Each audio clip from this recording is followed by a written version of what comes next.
Y él muere en mis brazos de un ataque cardíaco masivo.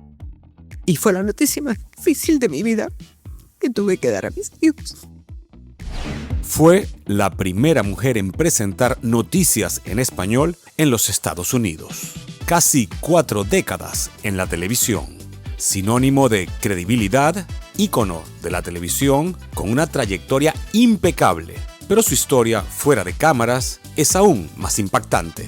Me hice mujer antes de tiempo, recibí muchos golpes, pero gracias a ello, me hizo fuerte para enfrentar lo que venía. Porque tú enviudaste muy joven. Wow, soy viuda. Wow, soy viuda. Te veo entera, te veo guapa.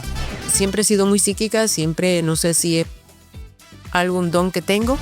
Ella dijo, ay Teresa, nosotros vamos a sufrir un ataque aquí terrorista en nuestra propia tierra. No había pasado el 9/11. Cosas así. ¿Cómo termina un economista presentando las noticias? ¿Qué tiempo tenemos para este podcast? Llega a tu vida un hombre maravilloso. ¿Cómo se conocen y cómo se enamoran? ¿Están preparados para la primicia exclusiva? Cara a Cara con Rodner, el podcast, es presentado por Café 5 Gotas, el mejor café del Salvador. Y por Rodner Figueroa Style, la elegancia a tu alcance. Creer mucho en mí. La idea del retiro se me complica. Bien dicen, no hagas cosas buenas que parezcan malas. Uno tiene que escoger siempre el amor. Si esa persona pudo, yo también puedo. Porque es que lo que yo quiero es no estar. Apreciar todos los días lo que tengo. Dios primero. Se puede gastar, pero se puede invertir.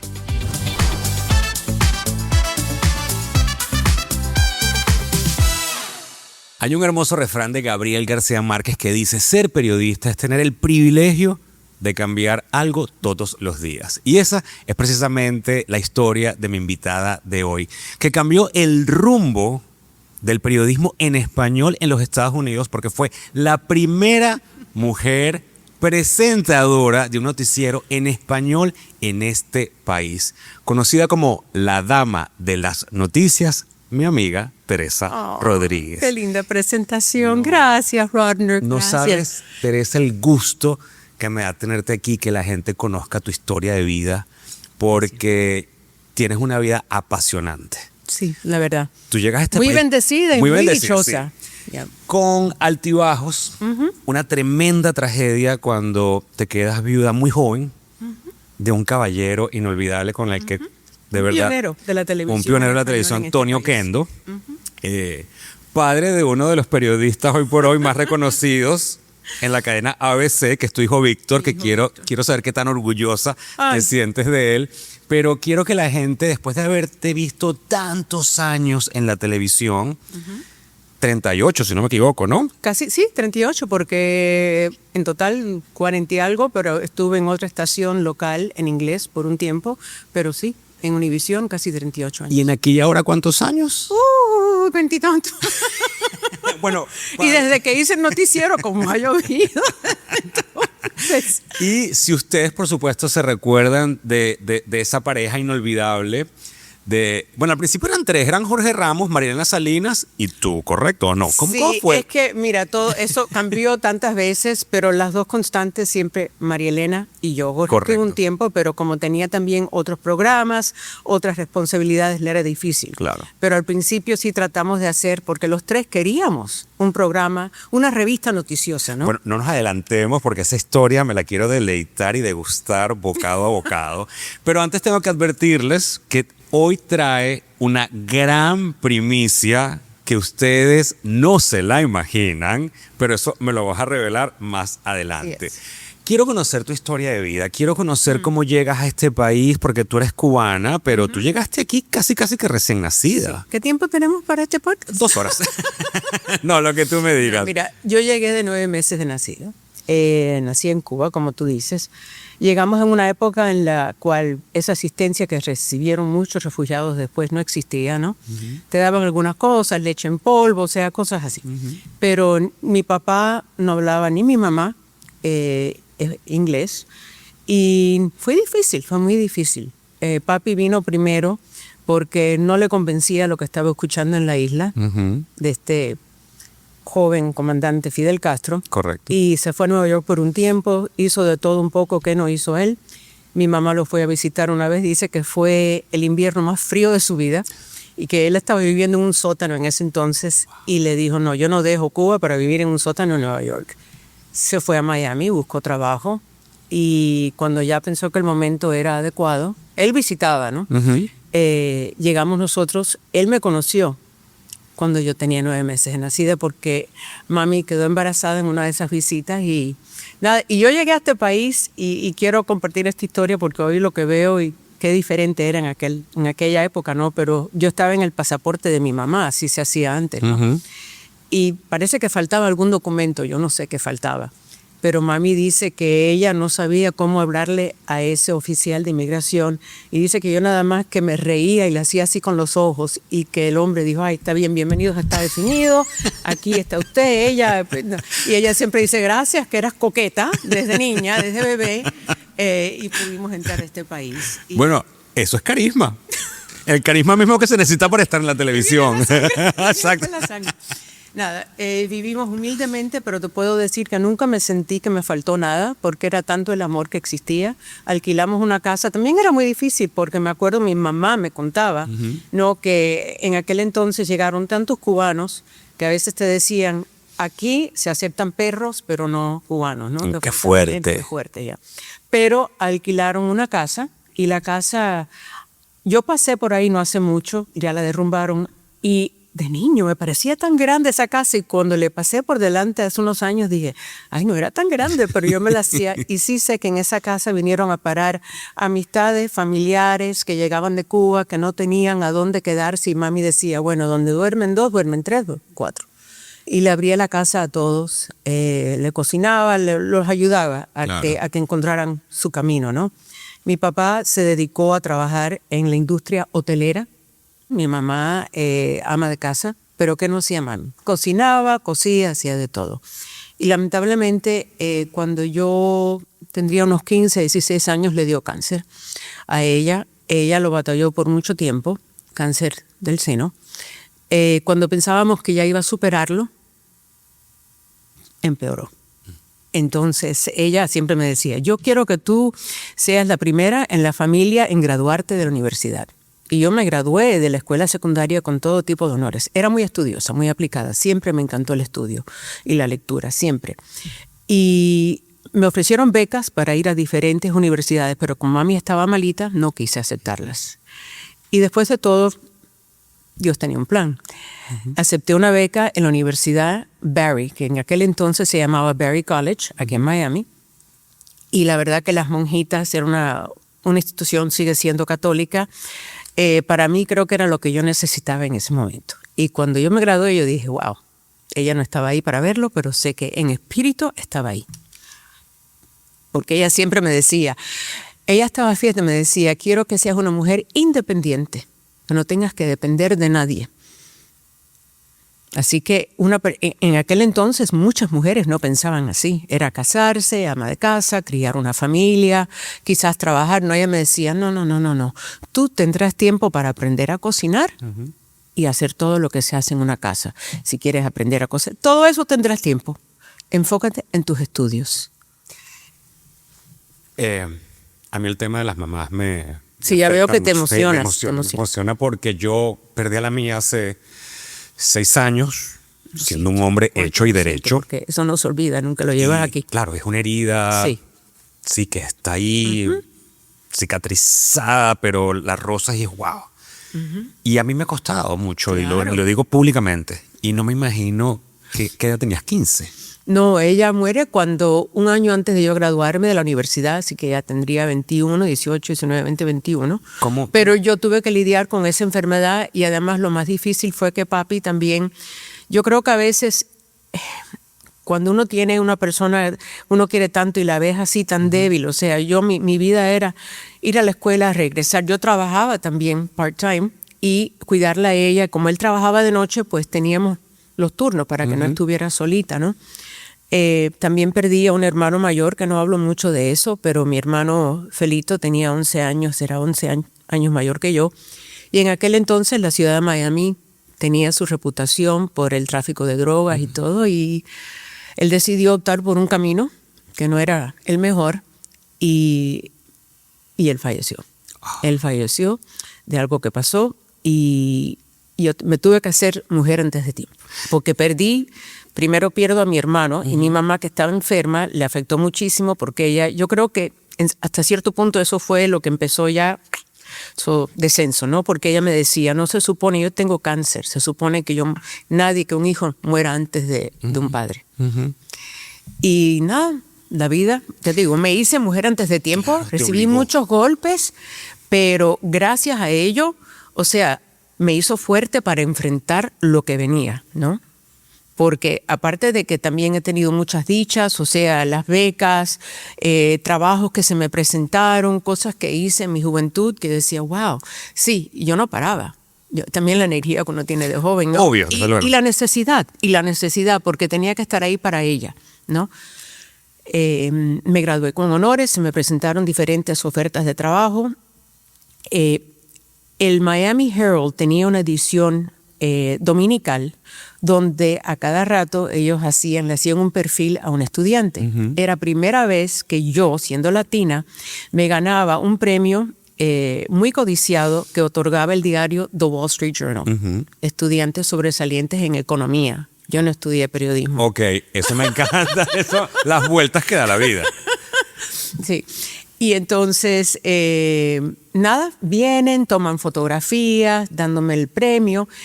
Y en eso, el Nightly Business Report, que era un programa nacional que se producía en el Canal 2 acá en Miami, que es parte de las estaciones públicas de televisión, llaman a la universidad y le dicen, queremos entrevistar a esta Teresa Rodríguez porque queremos contratar a una reportera que conozca los temas económicos para nuestro programa. Así es que se me presenta la oportunidad de trabajar en la televisión. Tú me estás bromeando. No, así fue. Porque ya yo te iba a preguntar, ¿cómo termina un economista presentando las noticias?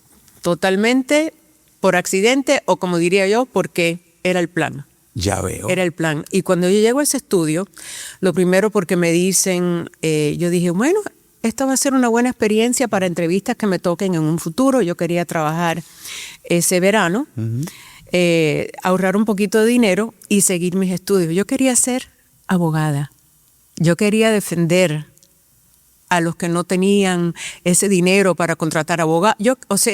Nunca me gustó la injusticia. Claro. Nunca. Y quizás eso también me llevó por el camino del periodismo, ¿no? Pero cuando llego al estudio me dice, no, vamos a hacer la entrevista aquí. Y le dije, ok, está bien. Y les digo, mire, yo nunca he estado frente a una cámara, así que yo voy a explicar, lo que ustedes me pregunten, le contesto, pero yo no tengo experiencia frente a una cámara.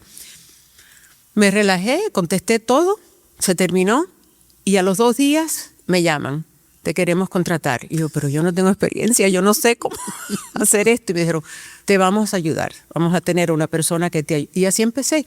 Y a los 6 meses recibo una llamada de lo que era en aquel entonces uno de los noticieros más reconocidos, más respetados en Miami, era el Ralph Rennick Report. Ese hombre era una institución en inglés. Y me dice el asistente de él, Ralph Rennick te quiere conocer, te quiere contratar. O sea, 6 meses yo llevaba. Sí, yo claro. decía esto, Dios mío, pero bueno. Y así fue, y de ahí pasé a trabajar, era afiliada en ese momento de la CBS. Y así así es que empecé a conocer a Gustavo Godoy, que terminó siendo el primer director de noticias de SIN, Univisión, así se llamaba SIN en aquel Bueno, creo que hay que entonces. aclarar que así comienza Univisión. Exacto. Llamándose SIN. SIN. Que era, ¿cómo era? Era Spanish International Network. Pero Exactamente. en inglés eso quiere decir pecado. SIN. Menos mal que le cambiaron el nombre. Pero Gustavo trabajaba, él tenía un programa dominical que se llamaba Viva, en español, los domingos, en Canal 6. Y es que eso es lo que te iba a preguntar, Sí. porque yo supongo que cuando tú comienzas en inglés. Sí, me fui del Canal 2, estación pública, a esta afiliada de la CBS, el Canal 4, y entonces ahí conozco a Gustavo Godoy, que hacía sus programas, y él me dice, Tere, ¿por qué tú no me haces unas historias para el programa? Le dije, claro que sí. Y poco después me llama y me dice, tengo una oferta para irme a trabajar con la cadena SIN como director de noticias. Ya el noticiero existía, pero duraba 15 minutos y se hacía en Washington, D.C. Y me dijo, el noticiero viene para acá y vamos a hacerlo de media hora. En Miami. En Miami. Y me dice, y quiero que tú seas la presentadora principal. Y lo miro y le digo, ¿cómo? Me dice, todo en español. Le digo, pero Gustavo, acuérdate que yo me crié en un hogar donde se hablaba el español, y es más, y esto lo quiero clarificar, mi papá siempre me decía, aquí se habla español. En la escuela, tus amistades, hablas inglés, pero aquí se habla español. Bravo, y gracias a él. Bravo por tu papá. Gracias, sí, porque ¿quién me iba a decir que lo que era mi carrera iba a ser todo en español? Entonces Gustavo me dice, pues ve preparándote. Empieza a leer todos los diarios en español. Empieza a escuchar la radio en español. Empieza a ver, no habían tantas estaciones en español, pero los programas en español. Y yo le dije, Gustavo, yo no sé si yo me siento con esa confianza de poder sentarme a leer noticias en español. Y él me dijo, lo vas a poder hacer. Eso fue en junio del 82. ¿Y qué edad tenías? Figúrate, hay que sacar la cuenta. Era una niña. ¿Qué, 22, 23? No sé. Era una niña. Y empezamos a hacer el noticiero. Yo lo hice con Gustavo, con José Díaz Balart, Juan Ruiz Gili, que también vino de México a hacerlo. Y al fin, después fue con Jorge Ramos. Y ahí empezamos, Jorge Ramos y yo. Ok, vamos a ir, porque la historia es tan fascinante que no te quiero interrumpir. Pero asumo que es de lo que va este podcast, que se trata de inspirar a la gente a que venza sus miedos y alcance sus sueños. ¿Tú todos estos retos los asumías con valentía o los asumías con miedo, pero los hacías? ¿Sabías que el buen café es como el buen vino? Por eso nuestro café 5 gotas cosechado en el volcán de Santa Ana a una altura extraordinaria es un café especial que tiene unos aromas maravillosos. Yo no puedo dejar de disfrutar cara a cara con Rodner sin probar café 5 gotas. Así que si quieres probarlo, visita 5gotas.com y descubre la delicia de este café. Muerta de nervios y todo, pero no me quedaba otra.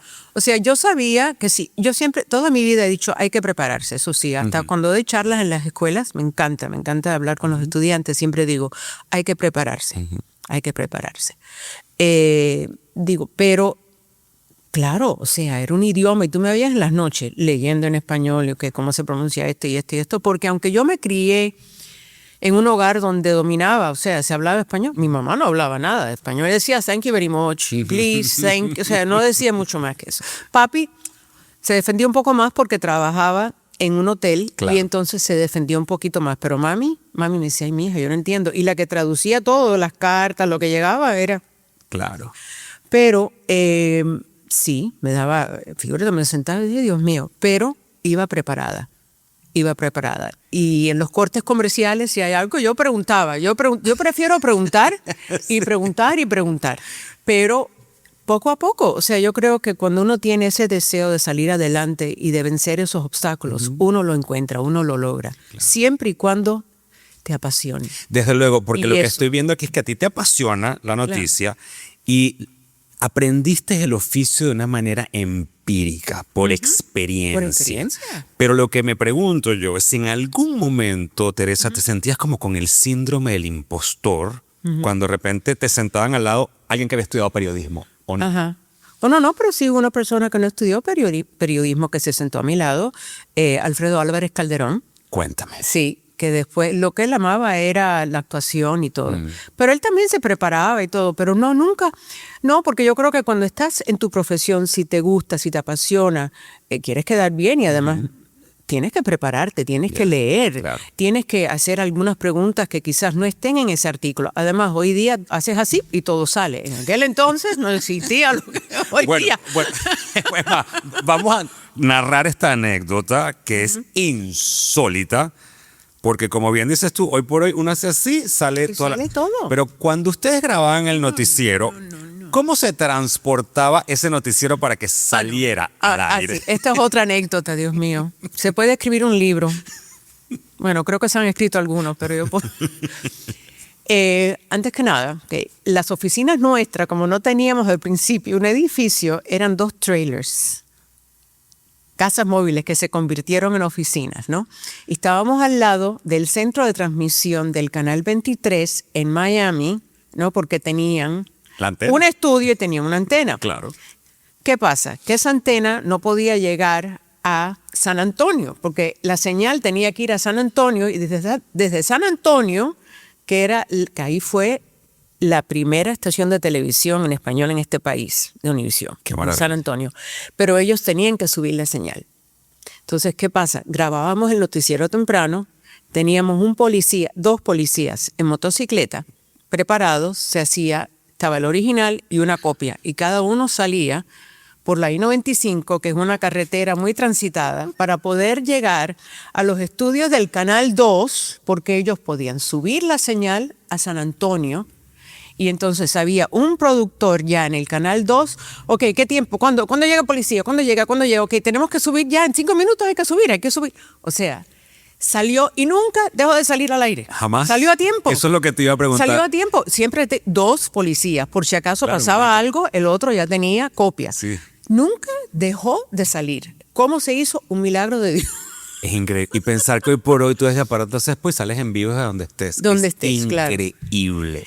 Y ya te digo, así se hizo por un tiempo hasta que ya pudimos tener un local, que me acuerdo que hace muchos años ese local era en las 7 calles del Northwest y había sido un restaurante muy famoso que se llamaba El Baturro. Entonces, en vez de ser las oficinas nuestras y de Despierta América, en aquel entonces estaba Lucy Pereda, se llamaba, ni me acuerdo cómo se llamaba. ¿Cómo se llamaba? Dios mío, antes de Despierta América, ¿te acuerdas? No, mucho antes. No, ya ahorita me sí, viene. ¿cuál era el no? Bueno, sí, ya te Sí, tendré. pero bueno, y entonces todo el mundo decía, no, ya estamos en el Baturro. Porque era el apodo de donde estaba el restaurante. Pero finalmente ya estábamos bajo un solo techo. Claro. Teníamos el estudio y sí te diría que ese primer día cuando vamos en vivo, para todos, porque ya estábamos acostumbrados a grabar y se grababa, lo que salía era lo que estaba grabado. Claro. Pero cuando uno, tú sabes, me da un orgullo y un sentimiento muy grande saber que fuimos parte de esos primeros noticieros que luego llegaron a ser lo que luego se convirtió en Noticiero Univisión. Es que ustedes son la roca de fundación Sí, de que la rompieron industria, muchas barreras. Claro, de la industria de la noticia en habla hispana en este país. No, y fuimos a muchos lugares, al Muro de Berlín, o sea, tantos lugares que fuimos. Lo que sí nos ayudó muchísimo a ganarnos el respeto de los colegas también en lo que es el americano, el norteamericano, fue la guerra de los contras en Centroamérica. ¿Por qué? Porque hablábamos el español, entonces conseguíamos entrevistas exclusivas. Es más, fíjate si estaba avanzado el noticiero, que teníamos un buró en Londres. ¿En serio? Ese buró nunca regresó después que eso se cerró, pero teníamos un buró en Londres. Wow. Porque Gustavo Godoy él quería tener un modelo que se pareciera a la ABC, a Peter Jennings. Ujú. Y ellos tenían un buró en Londres. Y teníamos un corresponsal en Jerusalén. Increíble. En aquella época. En aquel entonces. Es que hoy tú lo escuchas y piensas, en aquella época, No. o sea, además hasta el tema de la comunicación era casi que imposible. Por favor. Wow. No. Déjame hacerte una pregunta entonces que me llama muchísimo la atención. ¿Cómo fue conocer a Jorge Ramos por primera vez y trabajar con él? Ay, Jorge, es un gran amigo de toda la vida. Hemos pasado por tantos momentos bellos y otros muy difíciles. Jorge era un chamaco igual que yo, éramos jovencitos, ¿no? Y me acuerdo que Jorge lo cuenta muchas veces en su libro, y él no sabía cómo leer el teleprompter. Y yo ya había aprendido, ¿no? Con la experiencia pero entonces me acuerdo que esa primera vez que él se sienta a mi lado, en aquel entonces había una persona, hoy día no, hoy día todo es computarizado, que iba corriendo así por una cinta el libreto de todas las noticias que teníamos que leer. Yo siempre marcaba las páginas que me correspondían a mí y yo le dije, marca las tuyas, ¿no? Entonces íbamos ya votando, ¿no? A medida que leías tú ibas separando y las tirabas. pero él como que se perdía a veces y yo me acuerdo que yo le hacía así, me aseguraba que mi mano no salía en cámara y yo le iba guiando para que fuera leyendo línea por línea, línea por línea.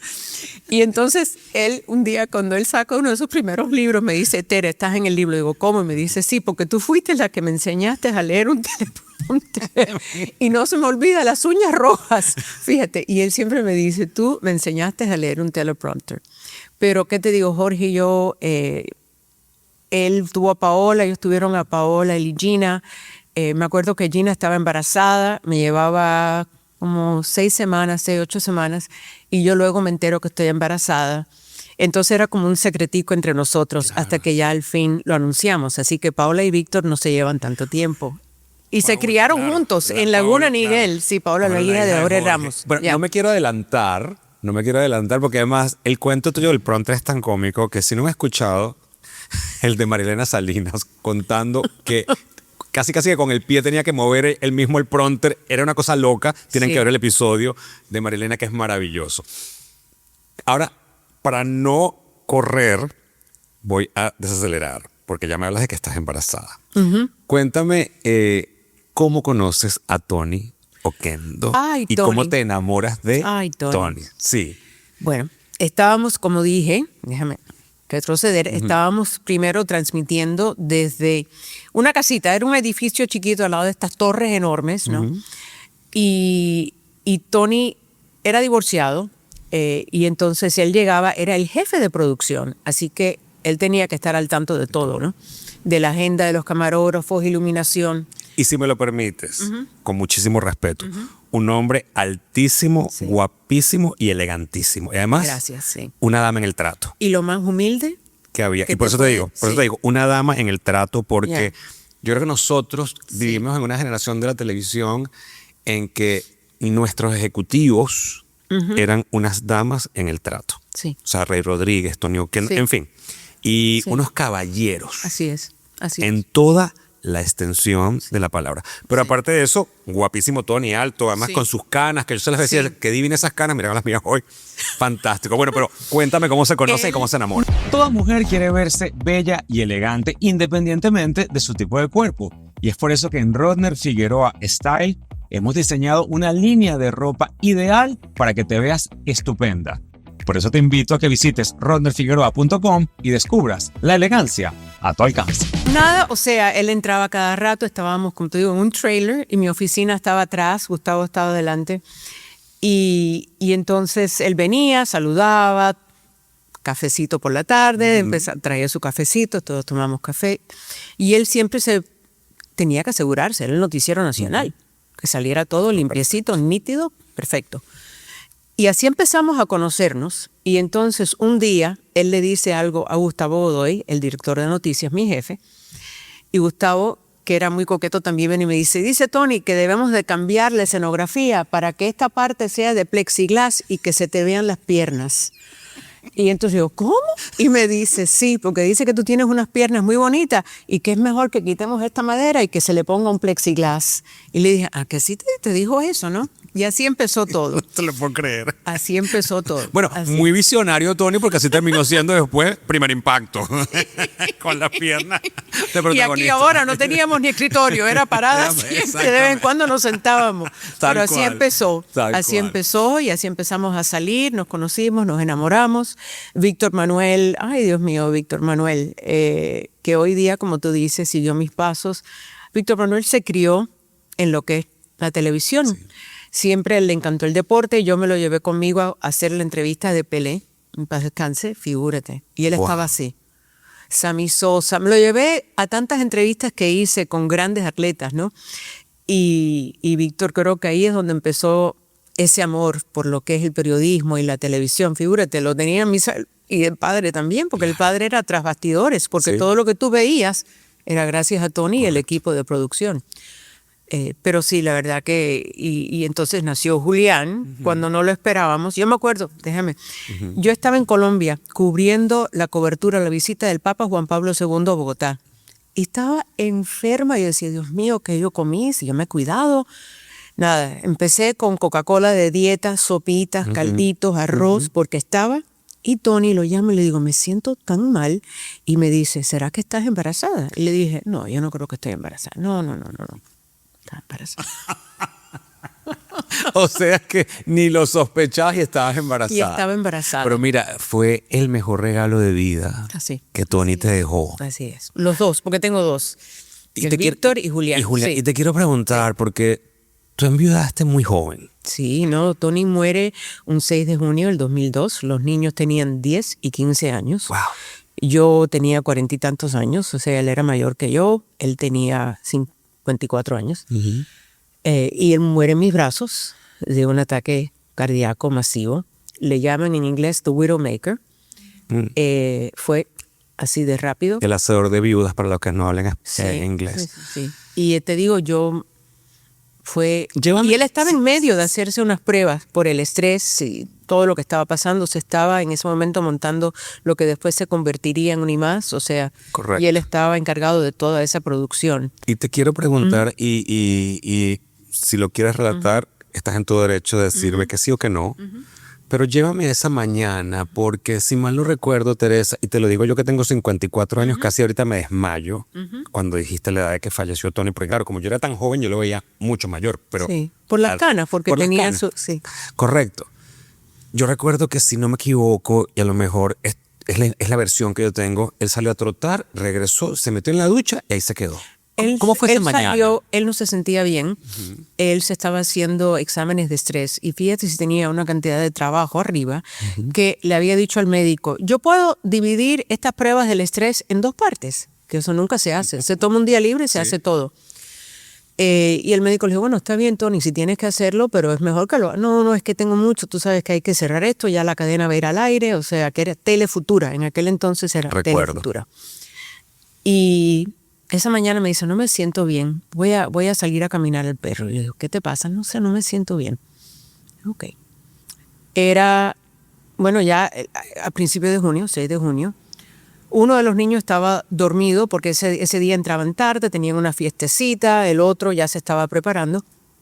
Él regresa y le digo, te veo muy pálido. Me dice, no, me voy a bañar. Bueno, ok. Te traigo jugo. Dice, ¿tú sabes qué? Tráeme un poquito de jugo de naranja. Le digo, está bien. De repente lo oigo que se está quejando dentro de la ducha. ¿Pero qué te pasa? Lo voy a verlo y me dice, no me siento bien. Le digo, mira, sécate, y se tiró en la cama. Le di su jugo y me dijo, es que no me siento bien. Y dije, no, esto no está bien. Y ya Víctor estaba como que llegando al cuarto. ¿Qué pasa, mami? Le digo, no pasa nada, sigue vistiéndote, que ahorita ya tienes que ir a la escuela. Y en eso me dice, no me siento bien.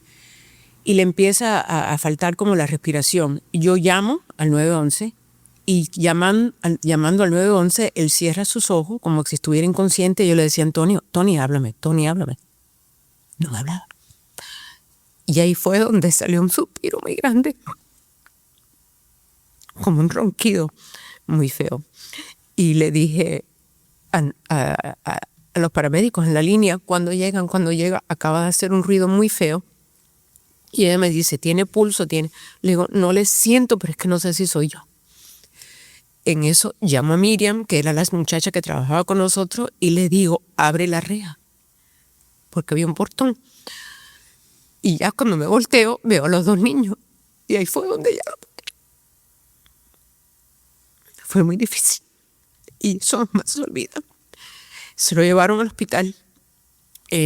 Yo estuve con la ambulancia, llamé a su hermano porque no quería, él siempre veía a su mamá, en paz descanse, la iba a ver varias veces a la semana, pero esa mañana le tocaba ir. Y él le compraba unos pastelitos, se tomaba su cafecito, como él decía, con la vieja.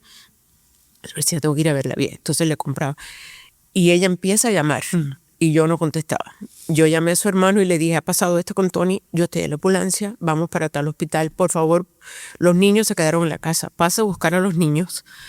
Y llegamos al hospital, se lo llevaron enseguida. En eso llegan su hermano con los niños. Y me acuerdo que Víctor venía con un plástico, con ropa, para que se cambiara. Salen los médicos y dicen, hemos intentado, no podemos hacer. Y le dije, no, yo quiero que sigan. Dice, pero es que ya lleva mucho tiempo. Pues si él revive, es un vegetal. Yo quiero que sigan. y quiero estar ahí. Me dejan pasar. Intentaron otros 5 minutos y finalmente ya todos me miraron como diciendo, ya no se puede hacer más nada. Y dije, ok. Salgo de ahí, y era un pasillo que se me pareció tan interminable y ahí veía a los niños.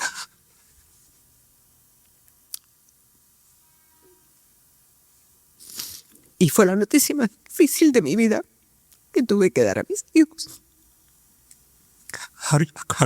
¿Cómo haces eso? Nada, o sea, ni sé cómo lo hice porque en ese momento, o sea, hay tantas cosas que te están pasando por la cabeza. I didn't know the story in details. Que además era día de grabación de aquí a ahora. Era día de grabación de aquí a ahora y claro, era temprano en la mañana. Entonces, los niños me están mirando. Maño me ve de lejos, su hermano. Y él me hace así con la mirada, como que le digo, le hago así, no le digo nada más que con la mirada. Gracias, le dije. Te entendió. Me entendió. Y le dije, le hice así, nada más que le hice así. Y los niños bajaron sus cabecitas. Fui, los abracé. Y le dije, papi ya no está aquí. O sea, ellos me dejaron, ellos querían verlo. Y le dije, lo pueden verlo. Pero hoy te digo, desde ese momento empezaron las llamadas. Me acuerdo que María Elena fue una de las primeras que me llama porque siempre nos coordinábamos para vestirnos. Y me dice, Tere, y le digo, Mari, yo no voy a grabar el show hoy. Me dice, ¿qué pasa? Te le digo, Tony acaba de fallecer. Me dice, ¿cómo? ¿Cómo que? Le dije, ¿dónde tú estás? Digo, estoy en el hospital. Y ella salió corriendo y llegó, fue una de las primeras en llegar. No lo podía creer, como nadie lo podía creer. Rey Rodríguez, que era el presidente de la compañía en ese momento, estaba en una reunión en Nueva York, se enteró y se montó en un avión y dijo, me tengo que ir. Hubo tantas personas que de repente en el hospital no cabía más nadie. O sea, es un golpe que como ya estamos aquí contándolo, eso fue en el 2002, y han pasado 24 años y eso no se olvida. Claro. Pero aprendí, en ese momento te diré una cosa, que no solo yo percibía todo el amor y el apoyo, mi familia es pequeña, la familia es pequeña, pero de tantas personas a mi alrededor, hasta de esa familia que llegó a ser Univisión, ¿no? Uh-huh. Yo les pedí a todos que yo no podía viajar por un mes, que tenía que estar en mi casa. Lo entendieron, lo respetaron, y todavía recuerdo, estuve fuera del aire como 2 semanas, porque hasta cierto punto es terapia poder salirte de eso, ¿no? Uh-huh. Yo no lloraba en la casa, yo me acuerdo que yo me montaba en el carro a veces y daba vueltas para que no me vieran llorar. Mis hijos también tenían amistades muy lindas, hasta el día de hoy. Esos muchachos que hoy son hombres siguen siendo amigos de mis hijos, son como hermanos para él. Algunos de ellos ni siquiera fueron a su fiestecita de graduación porque vinieron a estar con Julián o con Víctor. Wow. Eso no tiene precio. No. Y aprendí mucho. Aprendí que, tú sabes, todo en la vida es de ciclos y que hay momentos acá y hay momentos acá. Hay que vivir la vida cuando uno tiene la salud. Esas navidades yo me llevé a los niños a Nueva York porque después que él muere yo me pongo a mirar su agenda y en su agenda Tony no era una persona, lo más cómico, en el sistema de guardar los bills y todo eso, él para lo que era el bote, vacaciones, el sistema de estéreo tenía donde guardar, pero todo lo demás, la electricidad, el teléfono, las cosas útiles, Regado. eran así, mira, era un montón ahí en una esquina y digo, hay prioridades, Antonio, está bien. Pero entonces encuentro su agenda, eso fue como al día siguiente, encuentro su agenda y en la agenda decía, ¿por qué me falta la respiración? ¿Por qué se me entumece el brazo izquierdo? Que eran todas señales de un ataque al corazón. Su papá murió de un ataque al corazón, su abuelo murió de un ataque al corazón y el estrés lo venció. Y digo, wow, no me lo había dicho. Eso te iba a preguntar. No me lo había dicho. Tony también fumaba y al final estaba fumando menos, porque yo creo que él mismo sabía que que no se sentía bien, obviamente. Pero fue un shock para tantas personas porque era un hombre, como tú dices, tú lo veías alto, flaco, una energía increíble. Simpaticísimo, además. Siempre estaba con una sonrisa. We were in shock. Sí, Martica, en paz descanse, Sí, que Martica le Martica. llevaba el café al gordo y a todo el mundo, a todo el talento de Univisión. Y yo me acuerdo que Martica siempre le decía al Pucho, le llevaba su cafecito. Y cuando ella empieza a aparecer en el programa del Gordo y la Flaca, él le dice un día, Martica, un día me va a tocar a mí llevarte el café a ti, porque él le cambió el nombre, ya era Estrella. Sí. Y Tony era así, era una persona que con todo el mundo jaraneaba, un jefe tan alcanzable, él no cerraba esa puerta, el que tenía una pregunta que entrara. Ayudó a tanta gente que después que él muere, personas que se aparecieron al velorio me dijeron, tu marido me dio mi primera oportunidad. Yo no lo sabía porque no lo hablaba. Wow. Él ayudaba, pero no hablaba. Y, o sea, creo que no solo que me dejó con 2 hijos hermosos y que además nos queremos, o sea, porque ese triángulo que se forma después, Unbreakable, irrompible. irrompible, eso no. Y te diré una cosa que aprendí también, yo sí dije, bueno, ¿cómo yo le hago frente a esto sin algún tipo de ayuda psicológica? Porque muchas personas que quizás en nuestra cultura no comprenden por qué uno necesita un psicólogo o un psiquiatra, pero hay veces en la vida que uno lo necesita. Y fui a ver a una persona que se especializa en pérdidas, ¿no? Y ella me dijo, trae a tus hijos. Le dije, es difícil porque no quieren venir. Cuando yo les digo que voy, me dicen, no, dile que no vienen por ellos, que vienen por ti, que tú los necesitas a ellos, la psicología. Así les dije, vinieron. Interesante. Mi hijo, Víctor, el mayor, que tenía 15, viene y se sienta en el sillón más grande. Yo me siento en el sofá, en una esquina. Julián, de 10 años, se sienta a mi lado. Y ella se queda así, empieza a hablar con Víctor. Le dice, ¿cómo te ha afectado? Ellos hablan. Y dice, Víctor, lo que no entiendo es que en la funeraria muchas personas me dijeron que ahora yo era el hombre de la casa. Y yo no sé cómo ser el hombre de la casa. Qué responsable. Yo soy un niño. Y ella le dijo, no te preocupes por lo que te digan, porque tú eres el niño y tu papá hubiese querido que tú siguieses siendo ese niño, ¿entiendes? O sea, a veces en la funeraria las personas dicen cosas porque no saben qué decir, ¿no? Quizás suena correcto, pero no saben cómo te afecta. Claro. Y yo también dije, wow, ok, él está lidiando con esto y no lo decía. Y por eso se sienta en el sillón más grande. Exacto, porque él era el hombre. padre, el hombre, la figura de la casa. Figura paterna. Entonces, aprendí mucho de esa sesión y también me afectó mucho porque por primera vez cuando te dan ese cuestionario, ¿eres casada? ¿Eres soltera? Digo, wow, soy viuda. Wow, soy viuda. Y yo me acuerdo que yo me quedé mirando ese cuadrito y dije, wow, soy viuda. Ok, o sea, como que es un shock. Sí, un shock. Pero cuando terminó esa sesión, ella le dijo a los niños, mira, esperen 5 minuticos afuera para yo hablar con su mamá. Y ella me dice, ¿te escuchaste lo que dije? Digo, sí. Me dice, por eso es que él está rebelde, porque él me decía, se acercaba el Día de los Padres, se acercaba una fecha importante, yo detesto el Día de los Padres, yo detesto esto. Digo, no lo puedes tomar así, porque algún día tú vas a ser padre si le quieres. No lo tomes así, papi, no lo puedes tomar así. Y entonces ella me dijo, mira, Tere, yo te voy a decir algo a ti. Yo sé que estás viviendo por tus hijos, pero tú tienes que ser fuerte para ti, porque si tú no estás bien para ti, ¿cómo tú puedes estar bien para ellos? Para cualquiera. Entonces, fue una enseñanza muy grande ese día. Y por eso yo digo, cuando uno necesita esa ayuda de hablar con un extraño, de abrir el corazón, hay que hacerlo. Porque descubren cosas que ni uno se imagina. Y gracias a Dios, hoy día mis hijos no solo nos adoramos, nos queremos, o sea, no hay día que yo hablo con ellos todos los días, o si no es un texto, mami, si no contesto, mami, ¿estás bien? O sea, mami, cuando aterrices, déjame saber. O yo, papi, cuando tú, déjame saber, ¿no? Y otra cosa, ellos respetan mucho a la mujer que trabaja fuera de la casa, porque se criaron y yo tuve muchas veces que balancear. Y las veces que yo llegué a presentaciones de ellos, como yo decía, photo finish, que llegaba con la maleta en un taxi, porque no existía el Uber, llegaba en un taxi, dejaba mi maleta en la oficina de la escuela y salía corriendo para sentarme ahí para que cuando se abriera la cortina de ese escenario, yo estaba ahí sentada. Y yo, Llegué. Wow, Teresa. Porque tenía que estar ahí, porque yo era mamá y papá.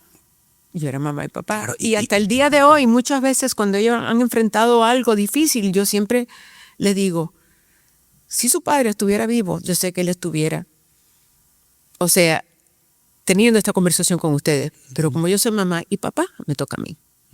Y lo he hecho. Y sé que él está pendiente. Yo te dije cuando me senté antes de empezar a hablar en el podcast que siempre he sido muy psíquica, siempre, no sé si es algún don que tengo, pero recibí muchas señales a lo largo de la vida. Y a mí me tocó por un tiempo hacer muchas historias de las apariciones de la Virgen María. Y en una en particular que olí las rosas, o sea, vi cosas en esa supuesta aparición. No vi la Virgen, pero vi luces, olí las rosas.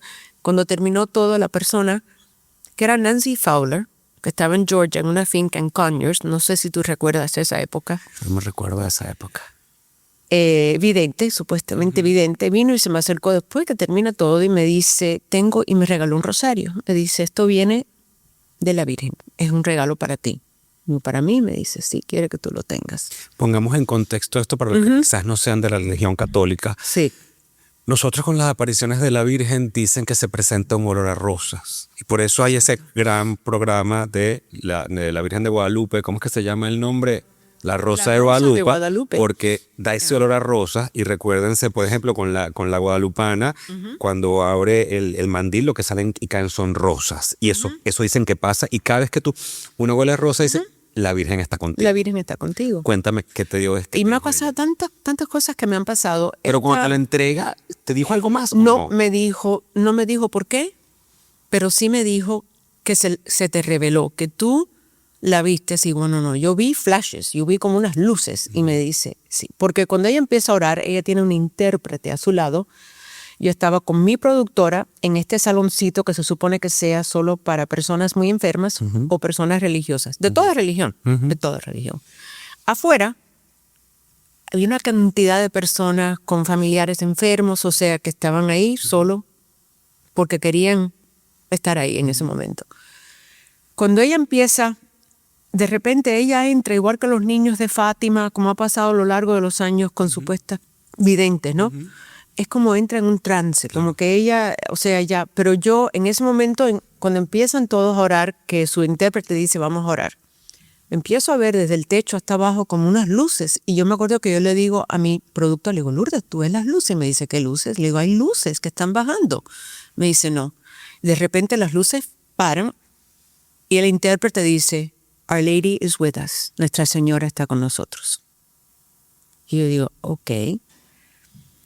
Empiezan a orar y eso, en un momento huelo yo. Digo, hay olor a rosas. Y me dice, yo no huelo nada. Es más, había una monjita al lado mío que me dice, yo no huelo nada. Le digo, no, yo huelo rosas.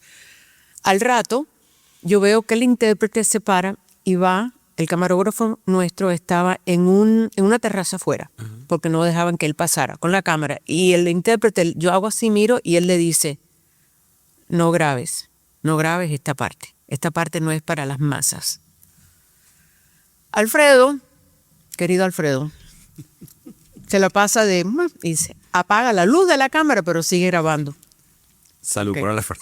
Alfredo. Estos son los camarógrafos astutos que amamos. Ya. Camarógrafo. Uno no puede escuchar en ese momento lo que ella está diciendo, pero él lo está grabando todo. Estamos orando.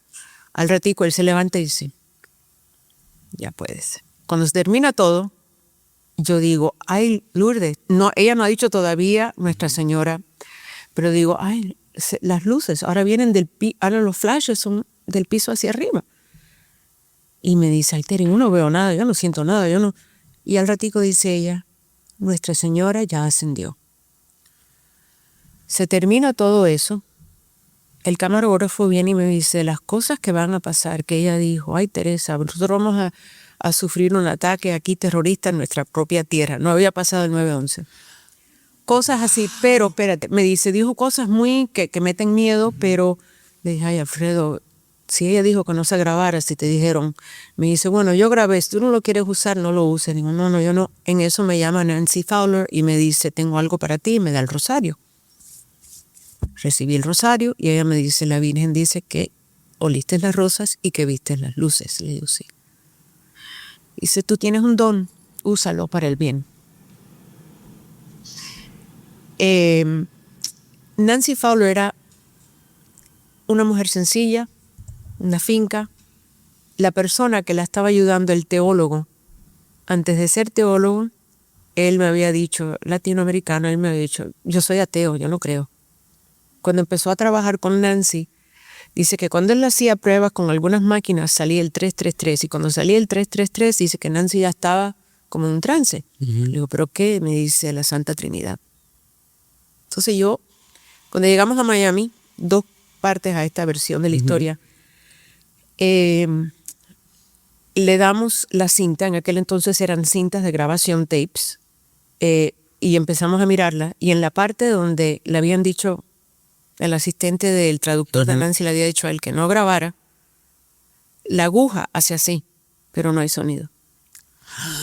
No te lo puedo creer. Mira que le dimos esa cinta a diferentes ingenieros en Univisión. No había sonido. La aguja hacía así. Y yo le dije, ¿te acuerdas que ella dijo? Él dijo que esto no es para las más. Esto era un mensaje para ella, no para todos. Wow. No pudimos publicar esa parte, ni yo quise decir nada. Desde luego. Por supuesto, te lo digo ahora porque ya han pasado muchos años. Pero yo le cuento cuando llego, le digo a Tony, qué raro que me pasó esto con la Virgen y esto y el número 333. Entonces ese número se convirtió como que decía 333. Al día siguiente de Tony fallecer, yo no dormí esa noche, supuesto, pero estaba dando vueltas y oigo un ruido en el baño y abro los ojos y miro el reloj y eran las 3:33 de la mañana. Y yo me acuerdo que yo nada más que le pedía, dame una señal de que estás bien, dame una señal de que estás bien. Voy al baño, no hay nada en el piso, nada se ha caído. Y regreso y digo, está bien, te estás comunicando conmigo. Si yo te diría a ti las veces que a mí me han pasado cosas con ese número, no lo vas a creer. Pero voy a terminar esta parte de la historia. Hace unos años atrás, a Víctor Manuel le tocó viajar a Polonia. Iba a cubrir la guerra cuando empezaba en Ucrania. Y yo siempre le pido a su padre, cuídamelo, Claro. cuídamelo. Víctor llega a su habitación en Polonia, me manda un video, me dice, creo que voy a estar bien. Es un video de la puerta, 333. Ya te digo, entre la fecha en que muere Antonio y ese viaje y hasta el día de hoy, me siguen pasando el 333. Y ese rosario, cuando lo volví a ver, bueno, con la Virgen María, como tú la quieras llamar, pero es la Virgen, la Guadalupe, Santa Teresa, es la Virgen como María, tú correcto. O sea, me han pasado muchas cosas, me pasó ahora algo en Grecia con ella, me pasó algo aquí en Miami, y siempre es las rosas y el número. Entonces por eso yo sigo mucho mi intuición. Claro. Y creo que lo que está escrito va a pasar y que todo pasa por algo. Desde luego. Todo pasa por algo, pero hay que aprender, ¿tú me entiendes? Y cuando en una de esas visitas que yo te digo me pasó algo con la Virgen, yo me llevé unos pétalos. Antes de Tony morir, tengo que retroceder. La Virgencita, la Santa Teresita, sus restos lo estaban llevando a diferentes partes del país, del mundo. Y estaban acá en la iglesia de Santa Teresita en Coral Gables, acá en Miami. Y yo dije, ay, voy a ir. Y cuando voy, en aquel entonces el ataúd estaba así arriba de, bueno, podías tocarlo y la gente traía flores, rosas y le ponía rosas. Estaba tan llena la iglesia que dije, regreso en la mañana. En la mañana me fui súper temprano y no había nadie, habían 2 o 3 personas. En eso salía un sacerdote a preparar el altar para una misa. Veo que va un señor y se hinca así frente. Era así, un ataúd chiquito. Y digo, cuando él se vaya, yo voy a hacer lo mismo. Voy, en eso me cayó una rosa en la cabeza y yo tomo la rosa y la voy a poner y me dice el sacerdote, no, ella te regaló esa rosa. Quédate, cuando tú en tu camino te encuentres con una persona enferma o necesitada, regálale un pétalo. Quédate con un pétalo.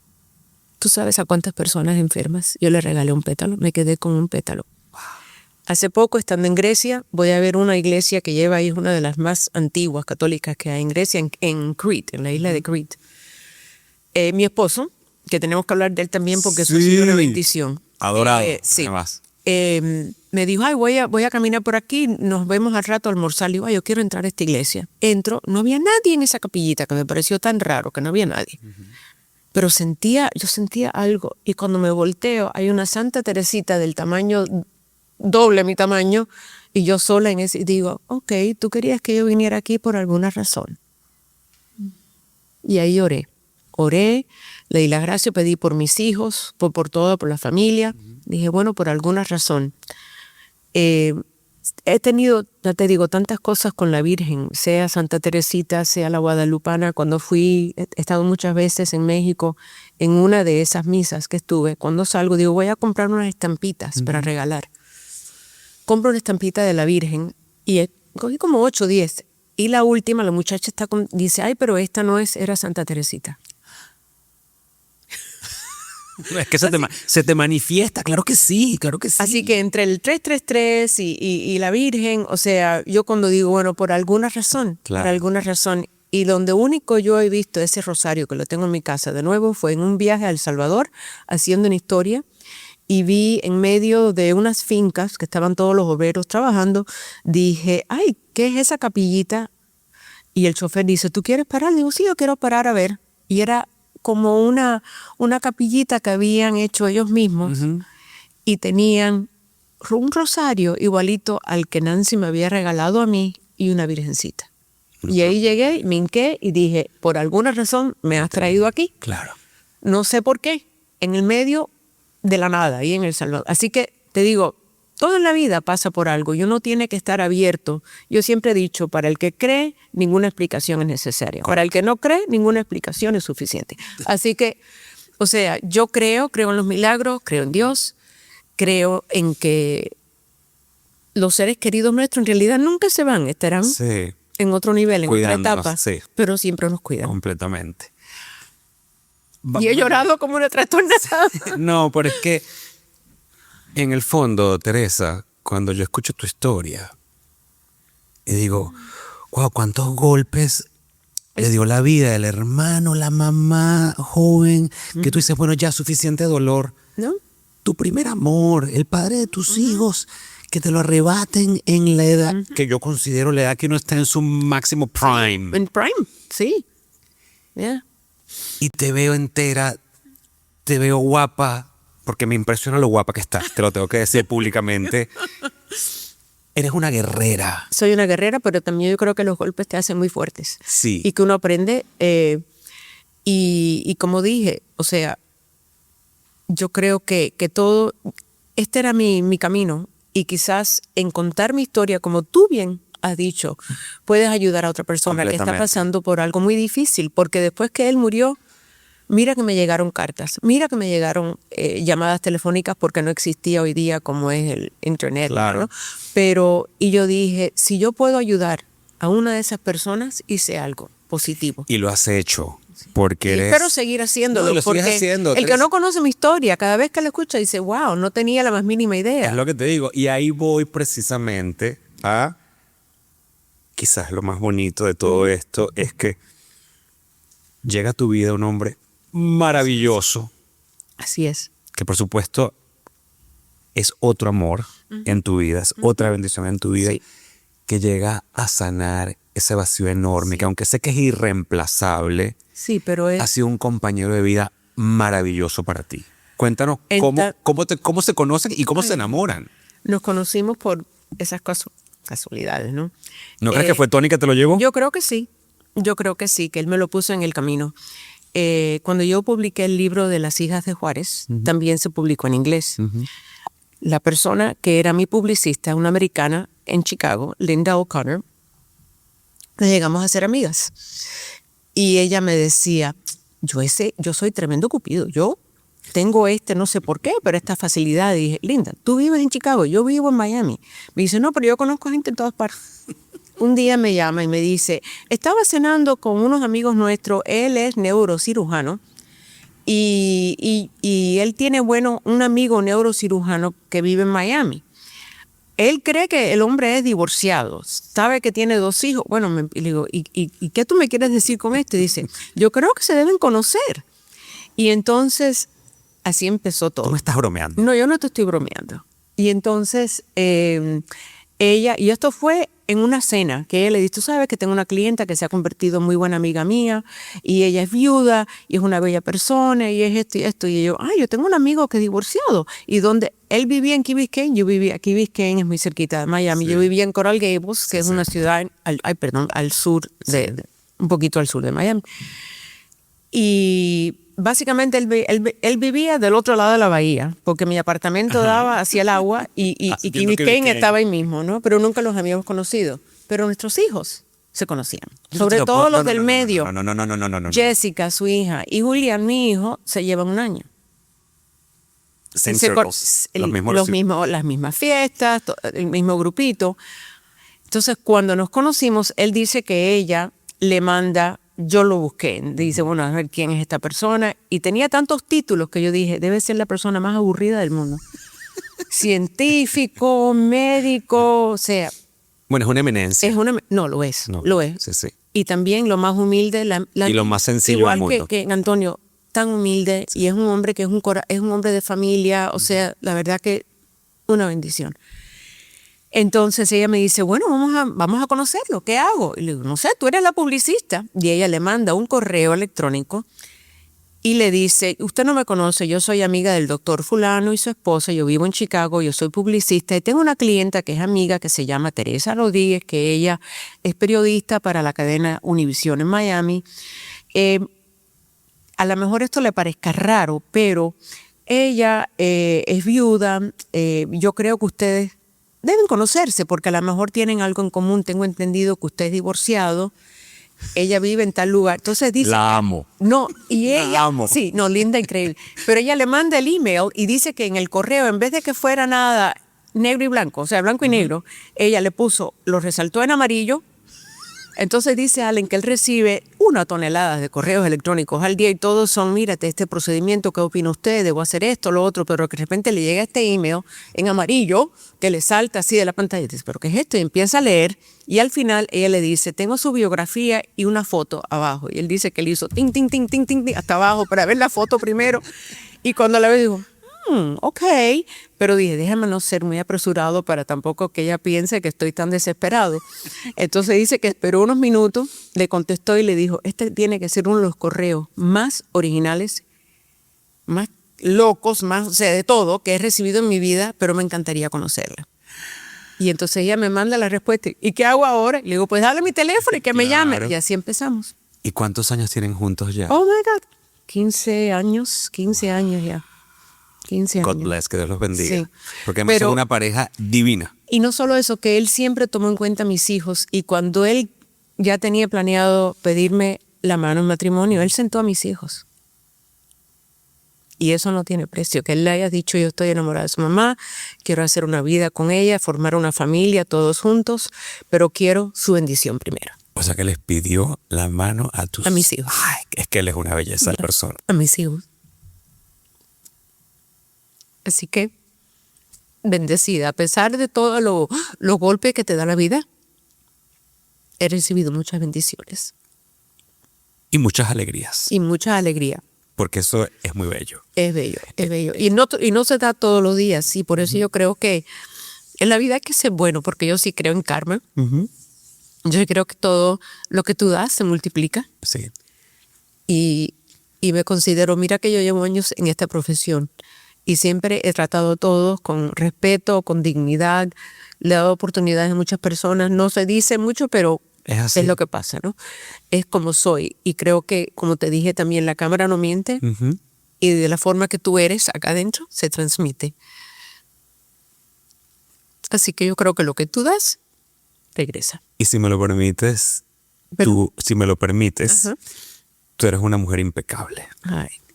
Gracias. En tu forma de ser, en tu forma de comportarte, como colega, como amiga, como ser humano, que siempre estás dispuesta a ayudar. No, sí, eso sí. Y Dios, están preparados para la primicia exclusiva que van a escuchar. Algo positivo. Redoble de tambores, tienes una primicia Ay, sí. exclusiva que vas a anunciar aquí, que te lo agradezco que te la hayas reservado para contarlo aquí. Comparte con el público. Voy a ser abuela. Un varoncito. Qué maravilla. Mi hijo Julián, el menor, Ajá. y su esposa, mi nuera, Natalia, van a tener un bebé, un varoncito, en julio. Así que estoy Chocha. felicísimo, ¿no? Chocha, como dicen. Ya he hecho, estoy preparando con su mamá el baby shower, ya le he comprado tantas cositas, o sea, Ya le tienes digo, nombre. era hora cuando... ¿Estabas loca por ser abuela? Ay, sí. Claro. No, sí, entonces yo me río porque Nati me dice, bueno, ¿y qué tú quieres qué? ¿Cómo tú quieres que te llame el niño? Y le digo, lo que quiera, no me importa, abu, aba, lo que quiera, ¿verdad? Tete, tata, lo que sea que quiera. Y ya le tienen nombre. Ya le tienen, bueno. No por estás autorizada ahora. a decirlo, sí. Todavía, o sea, están en eso, pero no, ni quiero entrar porque digo, Sí, no vayas a meter la pata. Pero sí, pero de que estoy, figúrate, digo, yo sé que el amor de abuela es muy distinto al amor de una madre y caramba, Fonta, no sé, yo otra bendición, o sea, y lo único que pido, siempre pido que venga con salud y lo demás. Sí. Y mi hijo, Víctor Manuel, se casa en octubre. Enhorabuena.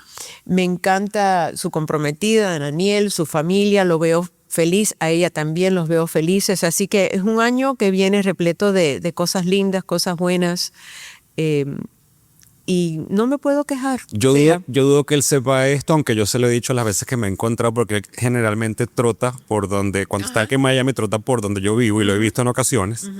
Pero a mí se me llena el pecho de orgullo cuando lo veo en el noticiero nacional de ABC. Claro.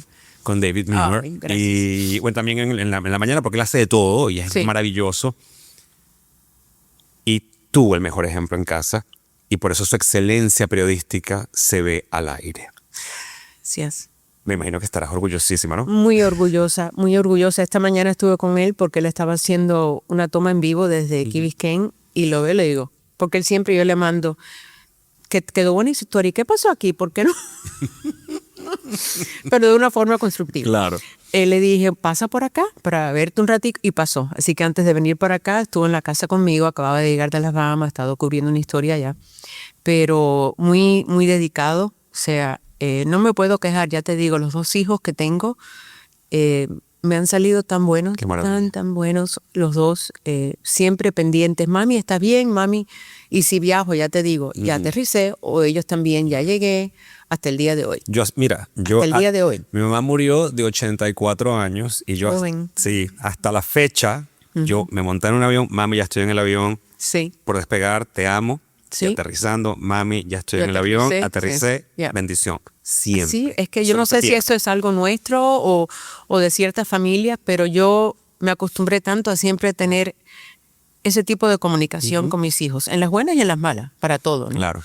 Y me siento muy orgullosa de los dos. Julián, él escogió, quizás tomó el camino, el mejor camino. Está en el mundo financiero. Mejor. En inversiones y eso. Menos estrés. Menos bueno, estrés. otro tipo de estrés. Es otro tipo de Claro. estrés, pero lo veo también tan feliz preparándose para ser papá. Maravilla. Así que va a ser un año muy especial. Sé que uno de ellos dos tiene una anécdota maravillosa con Shakira. Ay, Víctor Manuel Castillo creo que empezó también, empezó con Shakira, no lo sabe Shakira, pero Cuéntame esta Shakira anécdota no con era Shakira. ni lo que es hoy día, era la sombra de lo que era. Ajá. O Eh, sea que yo- estaba comenzando prácticamente. Sí. Ya. Sí, y estábamos haciendo una entrevista y también yo hacía aparte de Univisión, yo hacía unas entrevistas para una estación de radio, Jorge y yo, los dos. Y ella había ido a la estación de radio para hacer también esa entrevista y la escuela de Víctor quedaba a 10 minutos de la estación y yo le dije a ella estaba un poquito atrasada, le dije, yo tengo que salir de aquí a más tardar a las 3 menos 10 porque él sale a las 3 y yo hoy me comprometí de ir a recogerlo. Y ella me dice, tranquila, vamos juntas. Y yo, ¿cómo? Me dice, vamos juntas. Mira qué humilde. Y entonces terminamos la entrevista. Ella dice, ven conmigo en la limo. Le digo, no, pero así vengo. No, ven conmigo. Y después regresamos a buscar el carro. Nos aparecemos a esa escuela en una limusina. ¿Tú te imaginas? Las maestras, los padres, ¿quién llegó aquí? Y entonces le dice, tú dices que él me quiere. Digo, estás loco por conocerte. Loco por conocerte. Ella se queda en el carro, yo me bajo, lo voy a buscar y me da la manita y mami, le dice, ¿dónde está tu carro? Le digo, no, hoy ya estamos y dice, ¿a limo? Le digo, sí, una limusina. Pero mami, digo, no, es que estoy entrevistando a alguien muy especial y no teníamos tiempo y vinimos a buscarte para regresar. Me mira así y en eso ella abre la puerta y le dice, Víctor. Él se quedó así que no podía hablar con la lengua afuera, nada más que la miraba. Y yo le digo, papi, me dice. Claro. Me dice. Como se dice starstruck. Sí, le dice, hola, no sabía decirle. Y eso a ella nunca se me olvidará, esa humildad y tan linda, ¿no? De ella de decir, vamos a buscar. Claro. Juntas, nos vamos en la limusina. Jamás se lo olvidará a él y a mí. Qué anécdota tan maravillosa. Y quizás ella ni se acuerde de eso. Pero... Bueno, pero aquí se lo vamos a recordar hoy. Mira, Teresa, te quiero preguntar algo delicado, porque después de 38 años, casi 4 décadas en la televisión, en Univisión, que fue tu única casa prácticamente, mucho se especuló de tu salida de Univisión. ¿Qué fue lo que pasó? No, mira, no voy a entrar en detalles, pero sí te diré que ya habíamos hablado mutuamente de cada cual tomar su camino, pero también de la posibilidad de hacer especiales, o sea, fue una conversación muy pacífica, todo muy... Además ya sabíamos que no iba a regresar ese segmento tan lindo de Univisionarios, y yo dije, vamos a hacer esto, vamos a dejarlo así, ellos también, sí, Tere, y quedamos en que si se presentan proyectos y yo estaría dispuesta a hacerlos, lo hacemos, perfecto. De repente, me entero, se filtró la noticia con la noticia de muchas despedidas allá y fue muy lamentable, pero dije, bueno, ya de todas formas es una etapa que dejo a un lado. La vida se trata de ciclos, ya la industria estaba cambiando y yo tengo muchas amistades, como dije anteriormente, algunos que considero familiares en Univisión, tanto jefes como productores, como reporteros, escritores, así que nada, las cosas pasan y después de todo lo que yo he pasado, ¿tú crees que eso? No, por favor. Las cosas pasan, yo no me voy a... Entonces pasó así, pero yo sé lo que pasó, ellos saben y lo más importante es que ahí, al contrario, fue una relación y sigue siendo muy pacífica, muy amistosa. Si algún día me necesitan y si yo estoy acá, porque si no estoy viajando o con mi nieto, pues entonces yo con gusto. ¡Qué belleza! Te quiero agradecer enormemente. No hay de qué, al contrario, nos hemos reído, hemos llorado, Sí, de todo un poco. Sí, y yo creo que hoy has tocado el corazón de muchas personas. Número uno, que a lo mejor han atravesado o están atravesando una situación similar a la tuya y ven en ti un ápice de esperanza o de luz. Porque cuando uno está atravesando esos calvarios, es como que tan complicado ver el final del camino, pero ahí está. Y has dado un mensaje de esperanza, de fe, que para mí es maravilloso. ¿Tienes algún proyecto en manos en el que estés trabajando ahora, aparte de ser abuelo, que espero que te dediques full time a eso, porque es maravilloso? Ay, Dios mío. Siempre he dicho que mi producción o mis producciones más importantes han sido mis hijos. Ahora estoy disfrutando. He hecho proyectos, paneles, maestra de ceremonia, me han ofrecido un sinnúmero de proyectos. Quizás si hago algo, no quiero hacer nada a tiempo completo, te voy a ser muy sincero, ya trabajo desde que tengo 16 años. Proyectos me encantaría hasta quizás cambiar y hacer otra cosa, representar algún producto, representar alguna compañía, mientras que sea reputable, que tenga buena reputación. Pero en este momento estoy disfrutando la vida con esta segunda oportunidad que Dios me ha dado al lado de un esposo maravilloso que amo, una familia que juntos, ¿no?, hemos creado, entrando en esta nueva etapa como abuela, mi hijo también Víctor que se está casando, así que a disfrutar. O sea, te diré la verdad que al principio fue difícil adaptarse, sé que Jorge te lo dijo también, a decir, ok, estoy retirada, de despertarte y decir, no tengo que estar en una reunión, no tengo que prepararme para una entrevista, no tengo que montarme en el avión. Entonces es como un shock al sistema al principio. Pero hay tantos proyectos en la casa que tú tengo la lista esa, tengo que hacer, y todavía no he terminado la lista porque dije, ahora que tengo tiempo voy a meterme en el garaje, voy a deshacerme de esto, voy a meterme en el closet, poquito a poco. Claro. Pero lo más importante yo creo que es disfrutar la vida, estar al lado de tus seres queridos, decirle que los amas, porque tú nunca sabes cuándo la vida se te puede ir así. Y y darle gracias a Dios por todo lo bueno que tienes. A veces se nos olvida eso también. Agradecido, ser uno agradecido, darle gracias a Dios, compartir con tus seres queridos, con tus amigos, hacer esa pauta para el café, el almuerzo, la cena, lo que sea. Pero no olvides, simplemente porque estás en un lugar, no olvides de tu entorno. Siempre termino mi podcast con la misma pregunta. ¿Cuáles son tus consejos para superar los obstáculos en la vida y alcanzar el éxito? Nunca pienses que estás sola o solo.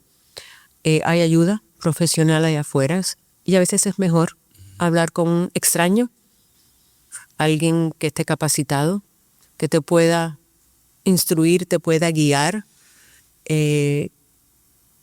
Yo creo que hablando la gente se entiende y yo creo que a veces hay que pedir ayuda. No tienes que sentirte que, wow, ¿por qué tuve que acudir? No, para eso están esas personas ahí. A veces es tabú en nuestra cultura. ¿Por qué vas a ver a un psiquiatra? Tú no estás loco, tú no estás... Bueno, sabemos hoy más que nunca que lo que es la depresión, la enfermedad mental, es mucho más grande y más seria de lo que nadie se imaginó. Así que pidan ayuda. No hay que temerle a eso. Y cuando el momento, uno tiene que estar listo. Uno tiene que estar listo aquí y aquí. Pero tomar ese paso porque el día de mañana van a agradecerle a esa persona que los ayudó a salir de esa oscuridad y ver la luz. 100%. Mira, no habrás estudiado Derecho como el caso de mi madre que sí lo estudió, pero como bien comenzamos este podcast y acertamos perfectamente bien con el refrán de Gao, gracias a tu profesión de periodista, todos los días ayudaste a cambiar la vida de millones de hispanos en los Estados Unidos para bien.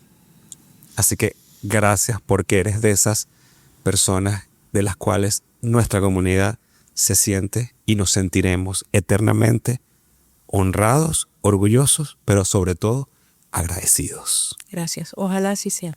Ojalá así sea. Gracias. Para mí ha sido un honor. Igualmente, qué bueno que nos sentamos cara a cara. Te quiero, gracias por estar aquí, gracias por tu testimonio. Y a ustedes siempre les digo, si Dios te trajo aquí hoy a escuchar este testimonio de Teresa, es porque había un propósito en tu vida o en alguien de tu entorno. Por eso te voy a pedir un solo favor, compártelo, porque nunca sabes cuando alguien está en la necesidad absoluta de recibir hoy ese mensaje que Dios tenía preparado para él de la boca de Teresa, y eso va a cambiar la trayectoria de su vida para bien y para siempre. Denle like, déjenme en los comentarios qué fue lo que más te gustó de este episodio. Que Dios los bendiga y nos vemos en el próximo Cara a Cara con Rodner. Un beso, chao. Creer mucho en mí. La idea del retiro se me complica. Bien dicen, no hagas cosas buenas que parezcan malas. Uno tiene que escoger siempre el amor. Si esa persona pudo, yo también puedo. Porque es que lo que yo quiero es no estar. Apreciar todos los días lo que tengo. Dios primero. Se puede gastar, pero se puede invertir.